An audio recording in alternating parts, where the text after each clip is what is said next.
आप सभी को मेरा जय श्री राम, जय हनुमान जी महाराज। कैसे हैं आप सभी? उम्मीद करता हूँ आप सभी स्वस्थ होंगे, मस्त होंगे और पूजा पाठ भक्ति कर रहे होंगे। तो मैं आज आपको ऐसा मेरा अनुभव बताना चाह रहा हूँ जिसको सुन कर के आप भक्ति और पूजा पाठ करना प्रारंभ कर देंगे। तो ऐसा कौन सा मेरा अनुभव है, कौन सी मेरी ऐसी कहानी है जिसे सुनकर आप भक्ति करने पर मजबूर हो जाएंगे, हनुमान जी की पूजा पाठ करने पर मजबूर हो जाएंगे। मैं आज आपको वो चीज़ें बताने जा रहा हूँ। मेरी स्वयं की एक कहानी है, अच्छे से आप ध्यान से सुनिए और विश्वास हो, भरोसा हो तो निश्चित ही आप पूजा पाठ करना प्रारंभ कर देंगे हनुमान जी का। तो मैं आज आपको बताने जा रहा हूँ मेरा अनुभव और मेरी यह कहानी है। शादी को मेरे लगभग 3 साल हो जाते हैं कंप्लीट। 3 साल कंप्लीट हो जाते हैं और कोई बच्चे नहीं होते हैं। मेरा यह स्वयं का अनुभव है, किसी और का मैं नहीं बता रहा हूँ। मेरा यह खुद का ही अनुभव है, आप सुने। 3 साल हो जाते हैं और कोई बच्चे भी मुझे नहीं होते हैं। मुझे कोई बच्चा नहीं होता है तो लोग जो है ना बोलने लगते हैं कि बच्चे नहीं हो रहे हैं, ये वो। और जो मोहल्ले के आस पड़ोस के लोग हैं ना, तो उनके बच्चों के जब बर्थडे होते हैं तो बहुत सारे सभी आजू बाजू के फैमिली वालों सबको बुलाते ही हैं, लेकिन हमें नहीं बुलाते थे वो कि यार जब इनके यहाँ कोई बच्चे ही नहीं हैं, तो जब इनके यहाँ होगा ही नहीं तो फिर ये हमें भी नहीं बुलाएंगे तो इनको बुलाने का क्या फ़ायदा है। तो वो लोग हमें नहीं बुलाते थे, लेकिन हमें बुरा नहीं लगता था कि चलो जब हमारे यहाँ बच्चे है ही नहीं तो शायद इसी वजह से वो हमें सोचकर नहीं बुला रहे हैं कि इनके यहाँ बच्चे नहीं हैं, तो ये हमें क्या बाद में क्या बुलाएंगे। तो हमें कोई दिक्कत नहीं हुआ, लेकिन हाँ सोचता था कि शायद बाबा एक दिन कृपा करेंगे तो निश्चित ही हमें प्राप्त होगा।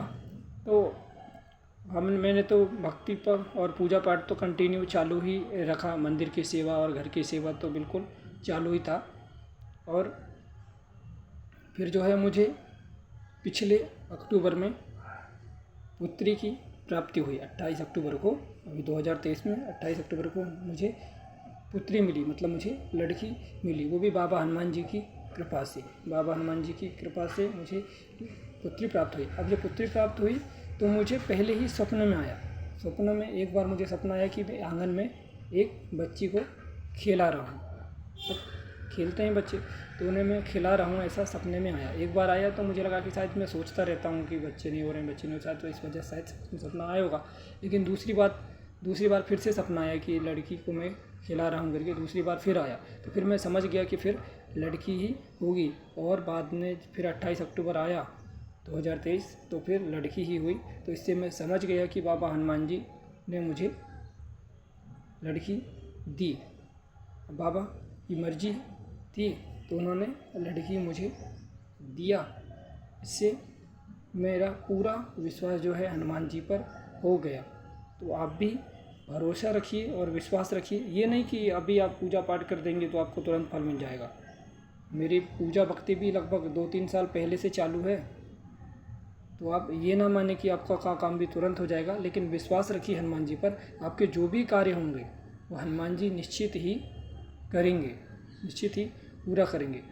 और हाँ, आज मैं आपको बता रहा हूँ कि जिस दिन मेरी पुत्री हुई थी ना, उस दिन का दिन कौन सा था पता है आपको? उस दिन था शनिवार। उस दिन था शनिवार का दिन था, बाबा का ही वार था। बाबा का वार था, शनिवार का ही दिन था। और रात्रि में 9:45 में मुझे पुत्री की प्राप्ति हुई थी। 9:45 में, शनिवार का ही दिन था। और हाँ, उस दिन क्या था, वो था अपना शरद पूर्णिमा। शरद पूर्णिमा उस दिन था। उस दिन शरद पूर्णिमा सब लोग मनाते हैं, त्यौहार मनाते हैं शरद पूर्णिमा का। तो शरद पूर्णिमा आप जानते हैं, शरद पूर्णिमा का दिन क्या होता है? शरद पूर्णिमा का दिन होता है माता लक्ष्मी का दिन। उसी दिन माता लक्ष्मी का जन्म दिवस माना जाता है। दिवाली के दिन जन्म दिवस नहीं मनाया जाता है माता लक्ष्मी माता का।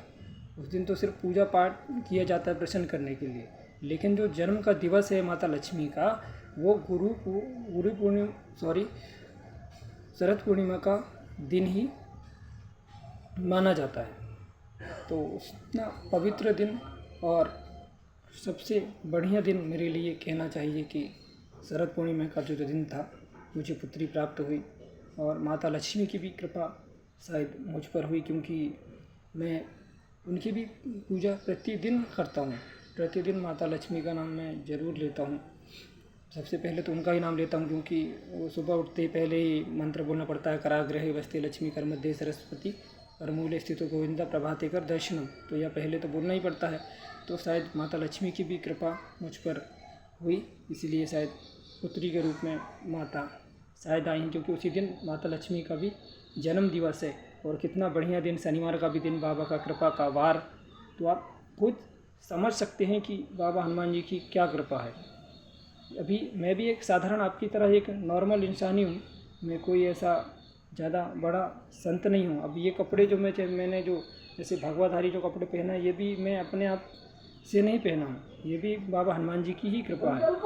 उनकी कृपा से ही जो है मैं यह वस्त्र पहना हूँ, क्योंकि मुझे पसंद जो है ना, वो पसंद आने लगे थे कि नहीं, मुझे भगवा कलर का ही कपड़े पहनने हैं। इस वजह से मैंने धोती और ये सब वस्त्र धारण किए हुए हैं। तो कैसी लगी ये वीडियो आप ज़रूर बताएं, और आप पर भी कौन सी कृपा हुई है यह कमेंट करके ज़रूर बताएं।